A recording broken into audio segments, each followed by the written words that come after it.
తేరుకోవడానికి లేదంటే సడన్గా అక్కడ చెప్పినది కదా కొంచెం ఆవిడ అనమాట ఆవిడ అని ఆవిడ మనసు ఇది అవ్వడానికి బాగానే అయ్యింది.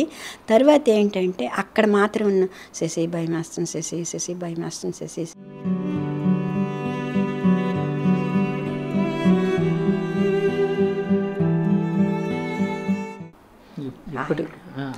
అమ్మ ఏంటంటే వాట్సాప్ చూసారండి. వాట్సాప్ చూసేసరికి వరుస అలా వచ్చేస్తున్నాయండి.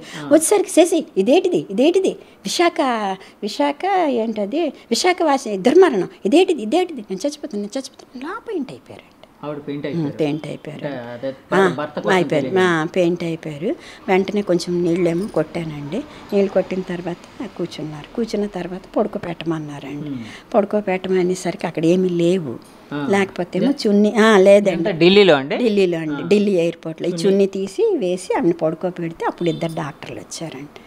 ఇద్దరు డాక్టర్లు వచ్చి ఆవిడ కాళ్ళు ఎత్తిపెట్టి గట్టిగా ఇచ్చేసి ఇలా కట్టి కొంచెం నీళ్ళేమో వేస్తే అప్పుడు కొట్టుకేస్తారు అమ్మాయి అనుకుని డాక్టర్లు మరేం పర్వాలేదు ఆవిడతో మాట్లాడించండి అని చెప్పేసి వెళ్ళిపోయారు. కొద్దిసేపు పోయిన తర్వాత మణి అంటే అప్పుడు చాలాసేపు అయిన తర్వాత లేచి శశి నాకేం అవ్వదు, ఏం పర్వాలేదు, నాకేం అవ్వదు అన్నారు. అమ్మాయి అనుకున్నా. మేడం ఇప్పుడు ఆ జ్ఞాపకాలు అంటే ఇంకా నిద్రలోకి వస్తున్నాయండి? ఇంకా మరి వారం రోజులు అయ్యింది కదండి. ఇంకా అది అంటే అందులోంచి తేరుకోవడం చాలా కష్టమైన విషయం, అంతే కదండి. అంతే మరి. అలాంటి వాళ్ళని అంటే మీరు అంటే ఎందుకంటే పోయిన ప్రాణాలు 26 మంది అమాయకులు టూరిస్టులని అదేనండి అన్నాను నేను. ఏంటంటే యుద్ధాలు జరుగుతూ ఉండేటప్పుడు పోనీ చంపుకోవడం వేరు, వాళ్ళు ఎవరో తెలియదు, వీళ్ళు ఎవరో తెలియదు, అమాయక ప్రాణులను అలాగని పోనీ అతను కూర్చున్నారండి పాపం. కూర్చున్న మనిషిని ఇలాగిచ్చి పోనీ పరిగెట్టారు, అతనికి ఎదురు తిరిగారు, ఏదో చెప్పారు, అది ఇది అనేది కూడా లేదండి. కూర్చున్న మనిషిని అలా ఇది చేస్తే కుందేళ్ళని కూడా మనం ఆలోచించే కాలుస్తాం కదండి. అంత దీనిగానండి లేకుండా ఎలాగ మరి ఇది మళ్ళీ ఎంతండి చిన్న పిల్లలండి, టెర్రరిస్టులు చిన్నవాళ్ళండి. అంటే మరి సన్నంగా వీళ్ళగే ఉన్నారండి, చిన్నపిల్లలండి 20-25 సంవత్సరాల లోపు కూడా ఉండరేమోనండి. సన్నంగా యూనిఫామ్ వేసుకొని పొట్టిగా ఉన్నారండి. గన్ మాత్రం ఇలా పెట్టుకున్నారండి. ఒక గన్ను, యూనిఫామ్ ఏమో గ్రీన్ది ఉందండి, ప్లెయిన్ అండి గ్రీన్. లైఫ్లో ఎప్పుడు జరగకూడదు, అదే ఎప్పుడు జరగకూడదు, ఇదే లాస్ట్ అవ్వాలని ఆ దేవుని ప్రార్థిస్తున్నానండి. ఎందుకంటే ఇంకా మరి అలాగే తట్టుకునే శక్తులు కూడా చాలామందికి ఉండవు కదండి. నేను స్వయంగా అది అనుభవించాను. ఏదైనా చెడు ఎప్పుడు కూడా అనుభవించకూడదండి అది. అందుకని ఆ దేవుని ప్రార్థిస్తున్నాను, ఇదే లాస్ట్ అయిపోవాలి, భారతదేశం సుఖశాంతులతో ఉండాలండి. సార్ అంటే ఒకటి విన్నానండి నేను, అంటే మీడియాలో కూడా చాలా ప్రముఖంగా వచ్చింది. అక్కడ టెర్రరిస్టులు వాళ్ళందరినీ చంపేస్తూ ఒకరితోనే ఎవరితోనో కొంతమందితోని మీ ప్రధాని మోడీకి వెళ్ళి చెప్పుకోండి అని అన్నారని కూడా అంటే కొన్ని వార్తలు అయితే వచ్చాయండి.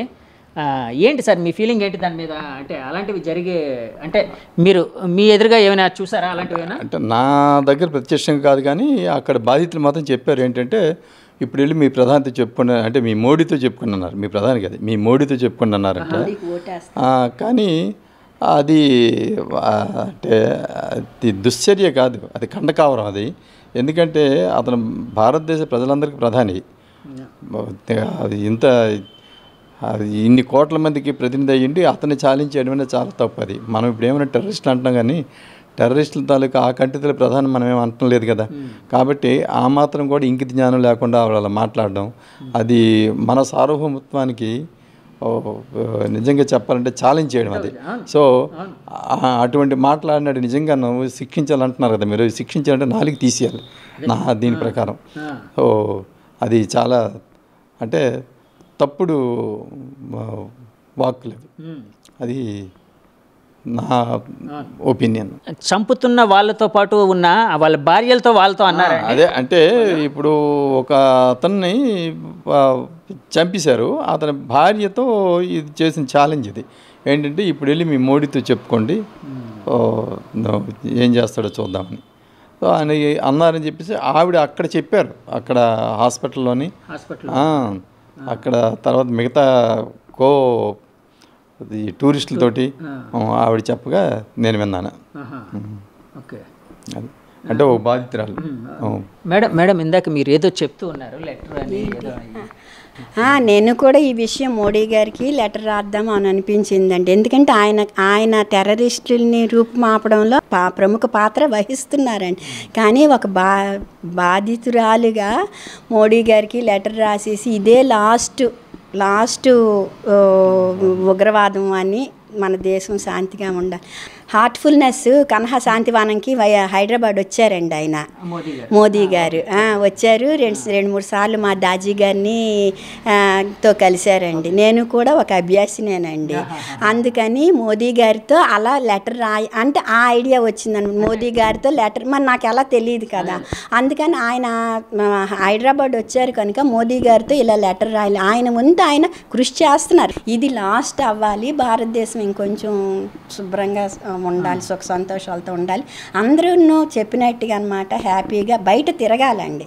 మన ఏ టూరిస్ట్కి వెళ్ళినానండి చేతులు ఉగ్గు పెట్టుకొని వస్తున్నామండి. ఒక కాశ్మీర్ కాదు, ఒక కాశ్మీర్ కాదు, ఒక ఢిల్లీ కాదు, ఎక్కడికి వెళ్ళినానండి. మరి మన దేశంలోనూ ఈయనన్నట్టు మన దేశంలో మనం స్వేచ్ఛగా తిరగకపోతే మరి ఇంకెందుకండి. ఆ విషయంలో మోదీ గారు మాత్రం చేతులెట్టి దండం పెట్టవచ్చు. చాలా బాగా చేస్తున్నారండి. ఈ మాత్రమేనా 20 సంవత్సరాల నుండి కాశ్మీరు టూరిస్టులు వెళ్ళగలుగుతున్నారు అంటే ఆయన చదివానండి.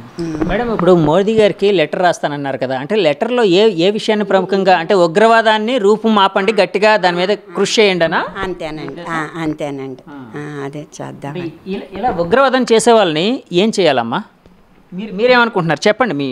అది నాకైతే తెలియదండి. అంటే నా ఊహకి ఏమీ లేదు. ప్రభుత్వంగా ఆయన ఏం చేస్తారన్నది ఇది చేసుకో అంత నాలెడ్జ్ నాకు లేదండి. కాకపోతే ఏంటంటే శాంతిగా ఉండాలి, సహనంగా ఉండాలి, మంచిగా ఇదేంటది భారతదేశం ఉండాలి, ఎక్కడికి వెళ్ళినా శాంతిగా ఉండాలి.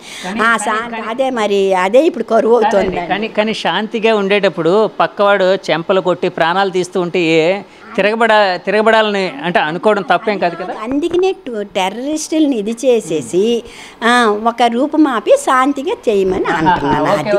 అంటే ఉగ్రవాద నిర్మూలన చేసి శాంతి నెలకొల్పాలి అన్నది నా ఉద్దేశం. అంటే ఉగ్రవాదాన్ని రూపుమాపి ప్రపంచ శాంతి, కానీ వాళ్ళు కొట్టిసారని మనం శాంతిగా ఉండడం అది కాదండి నేను అంటున్నది.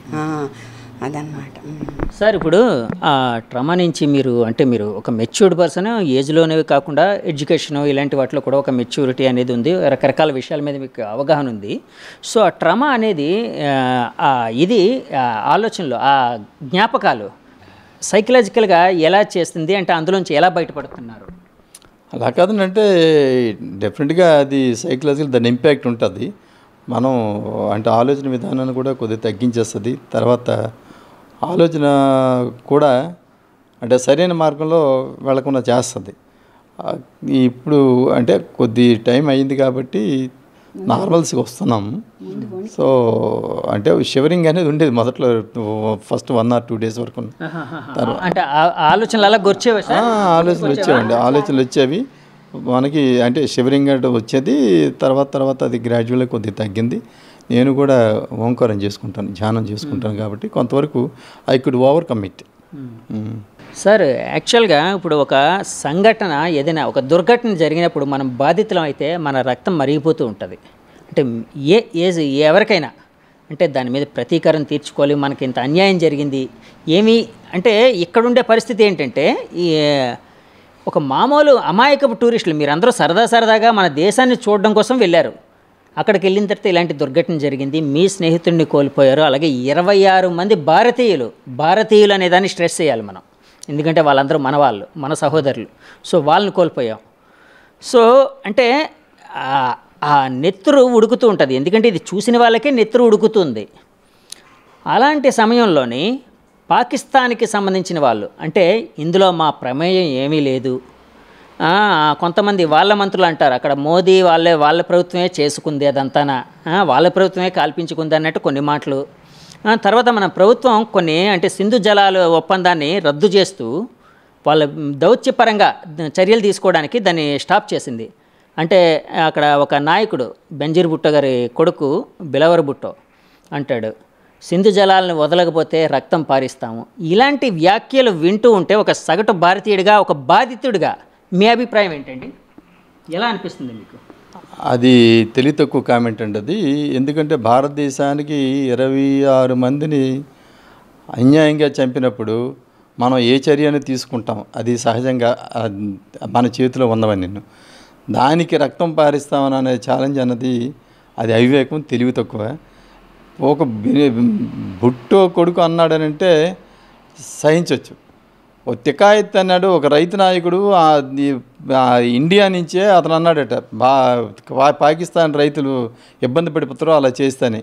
అలాంటి దౌర్భాగ్యమైన దేశంలో ఉన్నాం మనం. ఎందుకంటే అతను బుట్ట అనకూడదు, కానీ ఆయన క్షమించేస్తాం. ఎందుకంటే ఆడ దేశం కాబట్టి దేశం దాయాది కాబట్టి దాయాది. తర్వాత వాడి దేశ ప్రాముఖ్యత వాళ్ళకి అన్నాడు.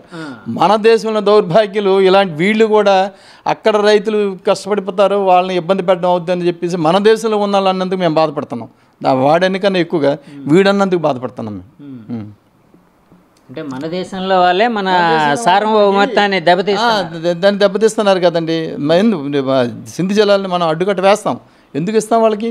సింధు జలాలే కాదు, మిగతావి ఏ రకమైన సదుపాయాలు ఉన్నా మనం అనుభవించుకుంటా వాళ్ళకి ఇచ్చే పరిస్థితుల్లో మనం ఈ ప్రస్తుత పరిస్థితుల్లో అయితే ఉండకూడదు. ఎందుకంటే ఎన్ని రకాలైన చర్యలు తీసుకోవాలో అన్ని రకాల చర్యలు తీసుకొని ఈ టెర్రరిజంని అంతం చేయకపోతే ఈ ప్రపంచ దేశాలన్నీ ఏదో రోజున అంటే భస్మీపట్నం కాక తప్పదు. సార్, ఇప్పుడు చంద్రమౌళి గారి మిస్సెస్ గారు అంటే అందులోంచి ఎలా ఉన్నారు, ఆవిడ పరిస్థితి ఎలా ఉంది? అంటే యాక్చువల్గా మేము అంటే ఇబ్బంది పెట్టడం అని కాదు, కానీ అంటే ఆవిడ కోలుకున్నారా లేదా అన్న ఒక దాంతో అడుగుతున్నామండి. ఆవిడ ప్రస్తుతం అయితే ఇంకా కోలుకోలేదు. ఆవిడ ఇంకా అదే విచార సముద్రంలోనే సాగరంలో ఉన్నారు. ఇంకా రేపే మేము వెళ్దాం అనుకుంటున్నాం. ఇవాళ మంగళవారం కదా, మంచిది కదా వెళ్ళడం అనేసి రేపు వెళదాం. అది 3వ తేదీన అదే కర్మ కూడా చేస్తున్నారు. 11 రోజు 12 రోజు కర్మ కూడా చేస్తున్నారు. ఇందాక ఆవిడ మొబైల్లో పెట్టారు. సో రేపు వెళ్ళి మేము కూడా లేటెస్ట్ అప్డేట్ చేసి తీసుకోవాలి ఆవిడ ఎలాగున్నారు ఏంటంటే. అప్పుడు ఆవిడ కూడా పరిస్థితి చాలా ఆందోళనకరంగా ఉన్నది. కారణం ఏంటంటే పిల్లలిద్దరూ పెళ్ళిళ్ళు అయిపోయారు, వాళ్ళు అమెరికా వెళ్ళిపోయారు. ఇప్పుడు చంద్రమౌళి గారు ఉంటే వీళ్ళిద్దరూ సంతోషంగా ఉందాం అనుకున్నారు. ఇప్పుడు ఆవిడ పరిస్థితి ఏంటో ఆవిడకి అర్థం కావట్లేదు. అందుకనే ఆవిడ చాలా అంటే అధైర్యంగాను ఆలోచన రహితంగాను ఉన్నారు. ఇప్పుడు తెలియట్లేదు ఆవిడకి ఏం చేయాలన్నది. సో రాబోయే కాలమే చెప్పాలి. సార్, ఇప్పుడు చంద్రమౌళి గారు సరదా మనిషి కదండి. ఎందుకంటే ఫోటోలు చూసినప్పుడు అయితే చాలా యాక్టివ్ పర్సన్ అన్నట్టు అనిపించింది మాకు. చాలా సరదా మనిషి, చాలా సేవా తత్పరుడు. అప్పుడు ఆ రోజుల్లో అంటే కరోనా వచ్చిన టైంలో కూడా అందరు ఇంటింటికి వెళ్ళి కరోనా మందులు పంచాడు. ఆ తర్వాత అందరికీ ట్రైబ్స్కు వాళ్ళకి వెళ్ళి శీతాకాలంలో వాళ్ళు చలితో బాధపడతారంటే వాళ్ళందరికీ దుప్పట్లు కొనిసి పంచి తీసుకెళ్ళాడు. ఇతను ఎస్ఎస్ అరకు వ్యాలీ అండ్ లంబసింగి వీటన్నిటికి వెళ్ళి తీసుకెళ్ళాడు. అలాగే ఇక్కడ ఇంకొక సంస్థ ఏదో సేవాతత్పర సంస్థ ఉంటే వాళ్ళకి వ్యాన్ కావాలంటే అతను ఇన్ఫ్లుయెన్స్ ఉపయోగించి ఒక వ్యాన్ కూడా స్టేట్ బ్యాంక్ ద్వారా శాంక్షన్ చేయించారు. రకరకాల సేవా తత్పరుడే. ఆర్థికపరమైన కమిట్మెంట్ ఉన్నా సరే అతను ముందుకు వచ్చేసేవాడు. అందుకే ఇప్పుడు యాక్చువల్గా మేము మా బ్యాంక్ వాళ్ళు కూడా చాలా అంటే నష్టపోయారు. ఒక మంచి కార్యకర్త అంటే మాకు కూడా ఇన్సూరెన్స్ క్లెయిమ్స్ ఇవన్నీ ఉంటాయి. వీళ్ళందరికీ సర్వీస్ అతను చేసేవారు. అలాగే ఇన్సూరెన్స్ కార్డు ఆన్లైన్ మాకు ఎవరికీ తెలియకపోయినా అతనే వచ్చి ల్యాప్టాప్ పట్టుకొని అందరికీ అన్ని రకాలుగా సహాయం అయితే చేసేవాడు. నెక్స్ట్ కొంతమందికి హాస్పిటల్స్ అయితే ఒకవేళ వెళ్ళలేరంటే ఇంటికి వెళ్ళి చేయడం, ఇవన్నీ కార్యక్రమాలు అయితే సేవా కార్యక్రమాలు చేసేవాడు అతను. Next that is not limited only to the state bank retirees, మిగతా వాళ్ళు కూడా చేసేవాడు అది. సార్, ఇప్పుడు ఆయన పార్థివ దేహం వచ్చినప్పుడు కూడా ఒక ఉద్రిక్తమైన వాతావరణం నెలకొంది. అంటే జై భారత్ అంటూ పాకిస్తాన్ ముర్దాబాద్ అంటూ ఇలా నడిచింది అని విన్నానండి. ఏంటి సార్ ఆ రోజు అక్కడ పరిస్థితి ఎలా ఉందండి? అంటే ప్రజల తలకు ఉద్రేకం అలా ఉన్నది. అది వాళ్ళ ఆవేశం. ప్రజలు నిజంగా చెప్పాలనుకుంటే అతని మీద ఉన్న అభిమానం కొద్ది ఇవేవి చేస్తే వచ్చేవి కావు ఇవి. సో ప్రజలు అనడం అది యథార్థం. నెక్స్ట్ దానికి అతను అర్హుడు కూడాను.